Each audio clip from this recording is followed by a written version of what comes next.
Welcome to Future Ready Live, where we talk about topics that will help CPAs, CGMAs, finance and accounting professionals and their organizations prepare to adapt and thrive in a fast-changing world. Today, we're going to be talking about the number one issue facing our profession today, the CPA pipeline. I'm your host, Tom Hood, the EVP of Business Engagement and Growth at AICPA CIMA, the largest global body of professional certified accountants in the world. Joining me is Susan Coffey, CPA CGMA. Sue is the CEO for public accounting at the AICPA. She's responsible for helping set strategy for and strengthening the advancement of the global accounting profession. She's leading strategic initiatives that transform the profession and the way it supports clients and businesses. She's a four-time Most Powerful Women in Accounting Award winner and was named to Accounting Today's Most Influential People list for the last couple of years. Sue, say hello to everybody. Hi, everybody, and hi, Tom. It's nice to be here with you. It's great to be with you. So we're going to start with, let's get right to it. We're going to talk about the pipeline and this whole talent shortage. Where are we? And let's talk about what you're seeing there. Okay, well, sure. So as you kind of mentioned in your introduction, this is probably the number one issue that I hear about on a daily basis from our members. Just really hard to find talent, hard to retain talent, and wondering, what are the things that we can do as a profession to help attract more high quality talent because of all of the opportunities we have. And how, the business community relies on us every day. So a couple things. I know there's been some, if you could talk about the hard trends of demographics, right? Decline in university enrollments overall, although we're kind of seeing some signs of stabilizations, aren't we? We are, yeah. And so when you think about the trends that are kind of, creating the dynamic we're in right now, it really goes back to, declining birth rates in our country and the changes over a long period of time in our immigration policy. In the past, we had a much more liberal immigration policy that allowed students to come in from other countries and then stay after graduation for longer periods of time. And that has shifted. And that, of course, has led to declining college enrollments in general. And then it's logical that we'd see declining accounting enrollments and then graduates and then exam takers, right? And then, so those are obviously, hard trends. And when you start to also think about the escalating cost of education and then how the kind of changing mindset and dynamics of the younger generation and what's important to them in and whether they go to college or not, and the value proposition of college and how they work and what they want to do in their lifestyle. It really creates a challenging environment, not just for our profession, but really for any profession that relies on the university system for kind of the base of qualified professionals.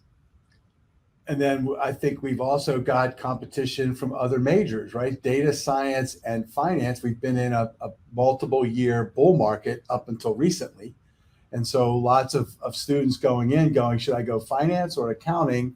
We're leaning toward finance or going into data and IT, right? Mm-hmm. That is right. There are way many options out there for young adults today that Tom didn't exist when you and I were thinking about what we wanted to do when we grow up. But, when I think about those trends, actually, I think that's where we can start to control or have a little bit more control on how, young adults see our profession. So yes, they have many more options and the competition out there with other professions is fierce. But if we think about our profession and how we are perceived and how we might be able to kind of manage that, I think we can do a lot more to create attraction. So for example, I'll just give you an example. We are notorious for talking about how many hours we work. Like we wear it as a badge of honor. During tax season, I worked like 80 hours, in my day, whatever. Well, the younger generation they're not interested in that. And so we need to think about, is there something we can do to change that? Maybe manage clients better, or, ask for more information, just using tax as an example, from tax clients earlier in the process, so that we have more time to manage the work that we do, and we're not, crunching as much as we get closer to filing deadlines. I also hear about compensation a lot. And when you look at the information that is out there in the marketplace, the surveys that have been done about compensation, we have not kept pace with some of these other competitive majors, or these these professions that are kind of drawing the same talent pool that we are, like finance, like data analytics, like data science. And I think there's something that, of course, we can do there. That's something that we can control. So there's a whole bunch of things when I think about what we could do as a profession to maybe ease the pain a bit by just how we act and how we structure our firms, and how we portray our profession. Yeah, you're right. The whole notion of everybody giving the partners giving the horror stories of walking to school uphill in the snow all the time barefoot, that kind of notion.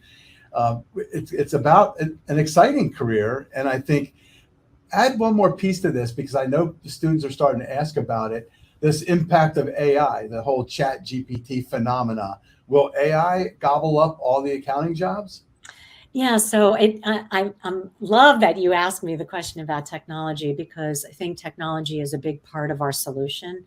I think there are a lot of amazing technologies out there, and amazing tools that utilize those technologies that can facilitate what we do and make us better, and give us more time to concentrate on the important stuff, on the judgments and the skepticism that's required in everything we do for our clients. And I would say at all levels, at the entry levels, as well as, the most senior levels. And when I think about technology, and Tom, I know you're aware of this, we do a lot in the technology space, and understanding how to enable these emerging technologies to make us better as a profession. And I actually do not see displacement at all. In fact, I think that our value proposition to clients and employers is, our intellect, our objectivity, our independence, our, lifelong commitment to, competence and ongoing learning. Yeah. And in some of the things that I'm working on, for example, the development of the dynamic audit solution, which is looking at audit methodology completely differently in a world of emerging technology. How would we design the audit differently with these advanced technologies that we have today and that are coming down the pipe? I see the use of those technologies as allowing us to do that. But I see the need for our intellect and our judgment, even as being even more important with using those technologies. So I don't see it at all as displacement. I see it as a tool to use to make us better. Yeah, it's exact same thing we're seeing on the corporate side, right? It's going to add to their ability to do the value added things that people really want from us, which is our expertise in the language of business. That's what we learn. And so I think that's exciting. And it's funny because I was looking back, I was having a conversation with somebody, and I remember vividly, because I'm that old, that when Excel came out, there was a Wall Street Journal article that said the same thing the one said about ChatGPT. Excel is going to be the end of the accounting profession. And instead, it proliferated the accounting profession because it took over some of the drudgery, and now it turned us into good value-added advisors, which, yeah, we can't go wrong with that. So I think make technology your friend is the message here. I know. And it's really exciting, like yes. I get really charged up by it. So all right, let's go now. A lot of recent conversations are calling into question the 150-hour requirement. And I know there's at least one state proposing to go back to the 120 model. Can you give us an update on that, elaborate on that? And what do you think the risks are, or any benefits? What's that look like?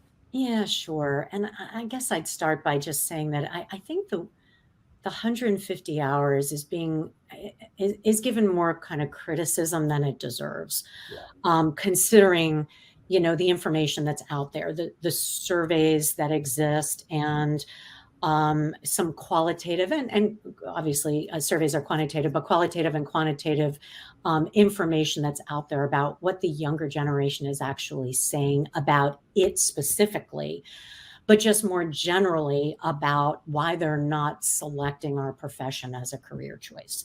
And that kind of gets to what we were talking about a little bit earlier. And when you speak with the younger generation, and again, we've got, surveys and focus groups and stuff to back this up, you know, the perceptions, some negative perceptions out there about accounting dampen their interest. And that includes information that they get from peers who are working in firms or in businesses who have pursued accounting and just are just not happy with whether it's their hours of operation or the type of work they're doing, et cetera. We also hear that,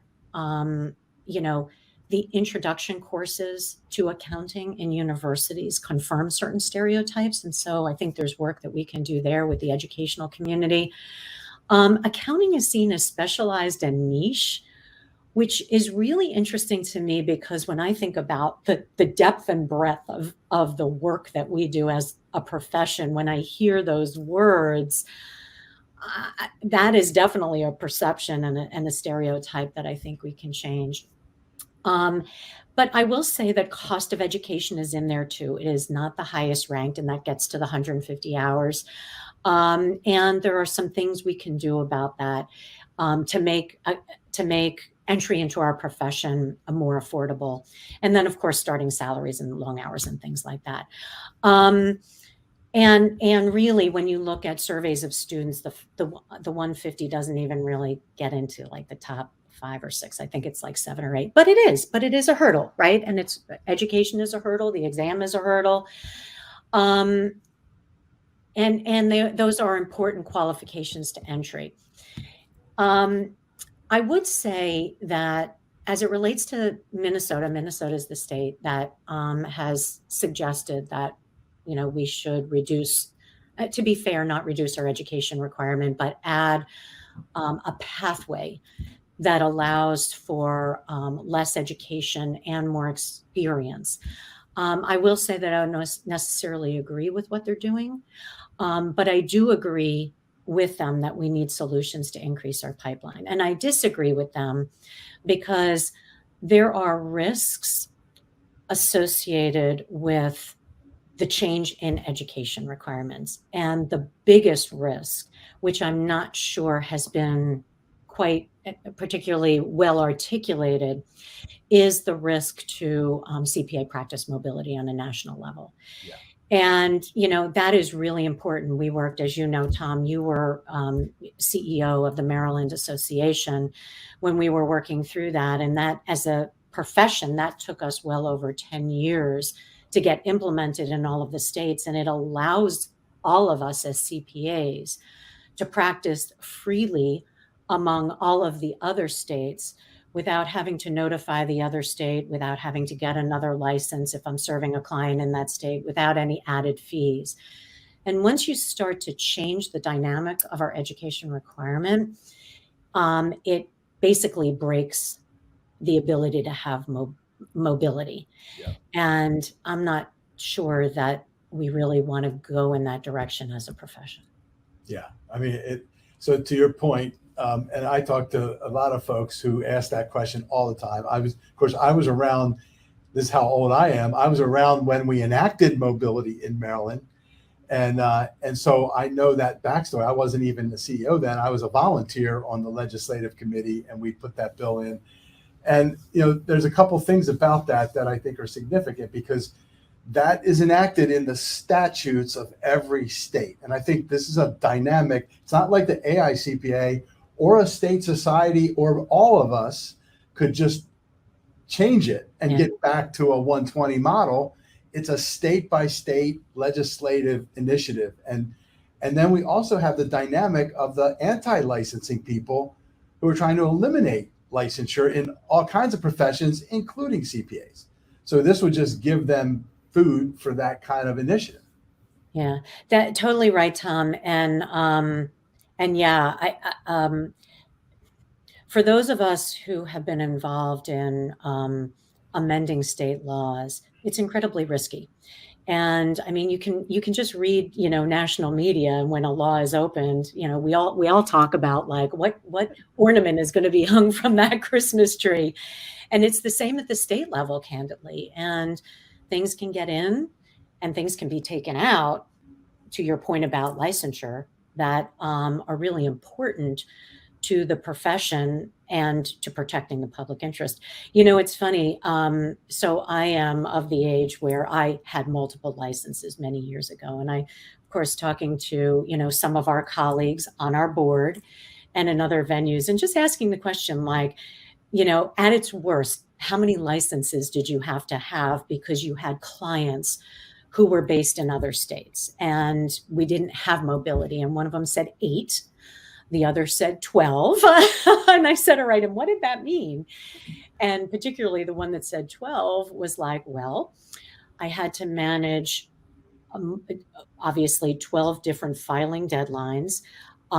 There were different requirements for CPE in all of those states. So I had to make sure that my CPE, that I was hitting the mark with my CPE in all of those states. And sometimes I had to take more CPE than, our regular 40 hours on average a year because of certain requirements in those states. Some of those states had individual ethics requirements and taking multiple ethics courses. So it was, for those of us who lived in that world before we had mobility, it was incredibly challenging to navigate. And for firms who had the ability to manage it for all their employees, so that's primarily the largest firms, they had big departments to make sure that their people were not violating the laws and that they were appropriately licensed in all of those states so they could move their people around at a moment's notice. Yeah. And the added dynamic that we have today is virtual practice. We didn't have as much virtual practice back then.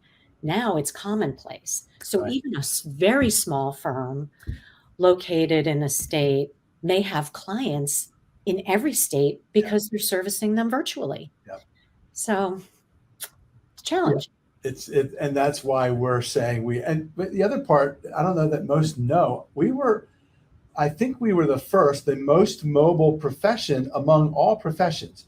The doctors didn't have mobility. They still don't. I think engineers didn't. Nurses were probably the closest one, but we were the most mobile and are, depending on what happens here and when it goes back. But I'll give you an example. If Maryland were to repeal, go back to the 120, and I'm working in 3 other states, I have to call those state boards, and I'm going to have to get my transcript from when I graduated, right, to submit it to them to know that I had the right college. I'm going to have to go to my state board and get my CPA exam results to send those to those other states. And imagine doing that for 8 or 10 states, right? That's the kind of chaos that people haven't done for a long time that will come back up should this catch fire, which is why we're trying to keep the whole profession whole around these ideas. Yeah. And Tom, that kind of gets to, we've put together what we're calling a pipeline acceleration plan, and it's got a number of initiatives that are designed to address kind of those underlying root causes that we talked about at the beginning of this program, attraction and things like that. And one of the items that we've been working on is is there a way, candidly, that we can reduce the cost of those additional 30 hours and kind of skin the cat differently while getting the student or actually graduate at that point without, the extra 30 or the full 150 into a firm or a finance department earlier, during which time they would be kind of working and taking online courses that together could comprise those 30, up to 30 extra credit hours. And we're actually in the process of developing that program, and we're going to pilot the program this fall with a university that we're hoping to announce very shortly, and up to 1,000 students to just test, its operation, how it works.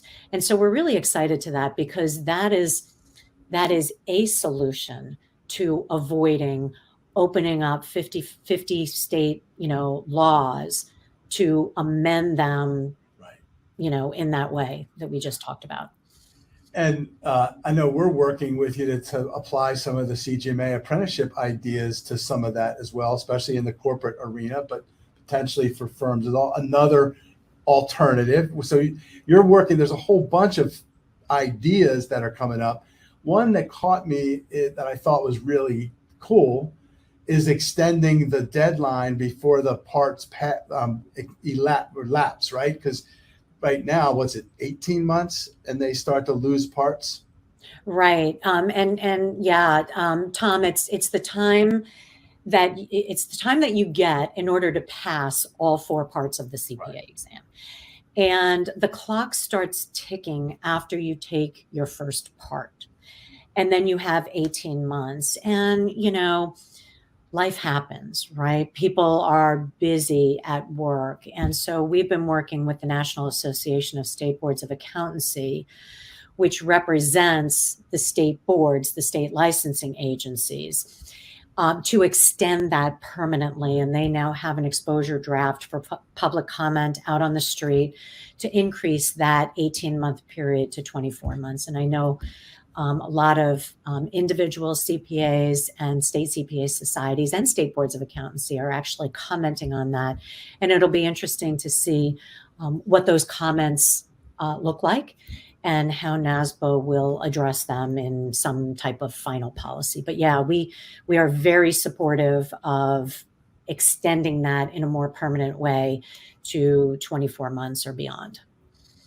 So you've heard a bunch of really cool ideas, Sue, that you've been working on. I know you're working with the state societies. I know you're working with NASBA, and obviously we're going any way we can to try to figure out creative ways to address this talent problem. Certainly on the firm side, we do know, or in the corporate side, is giving people time to study is a really big thing. Most of them are saying they're not able to pass that exam because they're not getting, it's in their overtime, right? They're working already and they don't have time to study. That's a big factor.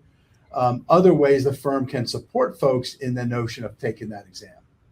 That's right. The number one reason young professionals and students tell us that they're not moving to take the CPA exam is they don't have time to study.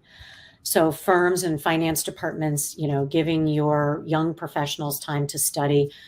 I will say paying for review courses beforehand so that they have the cash up front, because it can be expensive.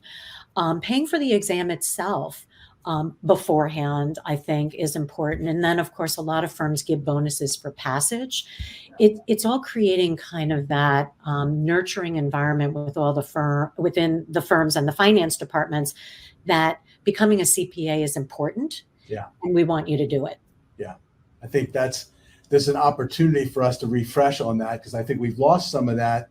I think it goes back to ever since we got to the computerized exam and all the different options came in. I think a lot of older managing partners didn't know what those requirements were, and they weren't paying attention to a culture of getting CPAs through their pipeline. I think that was a major issue. At least that's what I've heard about sometimes too. So I think we're refreshing all of that, which is really encouraging. By the way, I think the other thing to point out is the CPA license is kind of recession proof.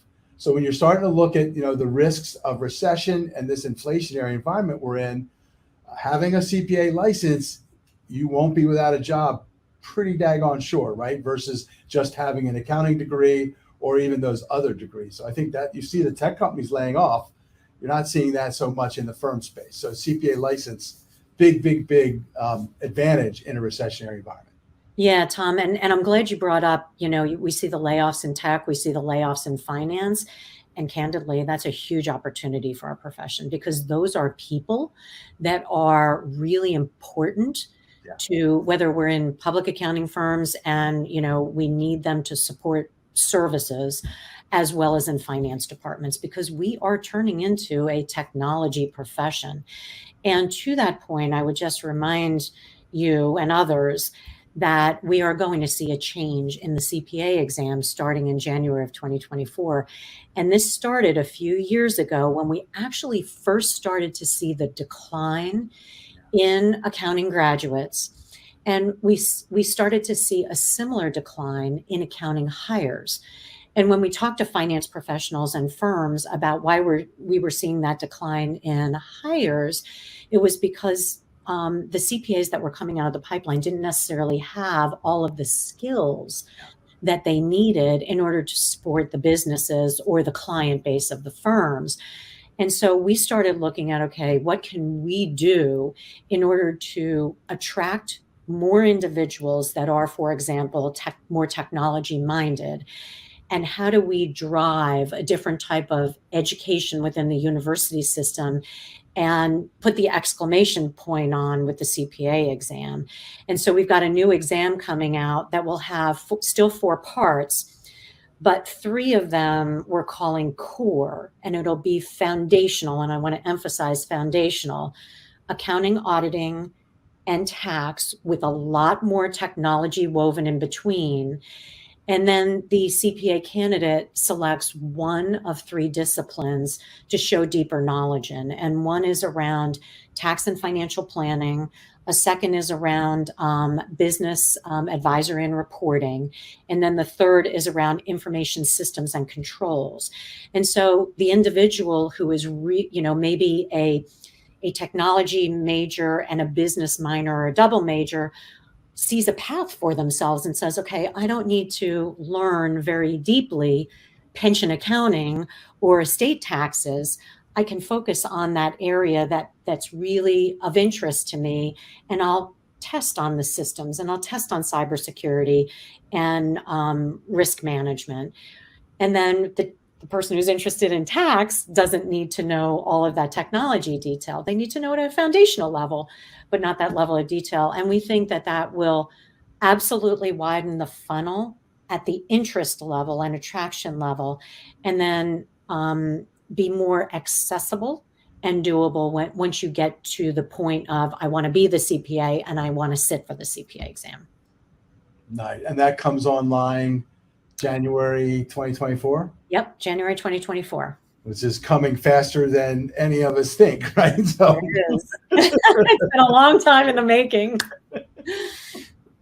Well, this has been awesome, Sue. You covered a lot of great stuff, a wonderful, informative update, and certainly the idea that the CPA profession is alive and well. And I think this is an opportunity for us all to promote it, all of us CPAs, to really talk it up and try to encourage people to get into this major, because it's a great way to make a living. For sure. Absolutely. Well, Sue, thank you so much for doing this with me. And for all of you out there, you can connect to Sue online at LinkedIn. You can also visit the AICPA online, www.future.aicpa.org. And she's also on Twitter at Sue Coffey, SUECOFFEY CPA. So with that, everybody can come back here the first and third Tuesday of each month at noon Eastern. And thank you all for joining us. And Sue, thank you so much for your time today. Thanks, Tom.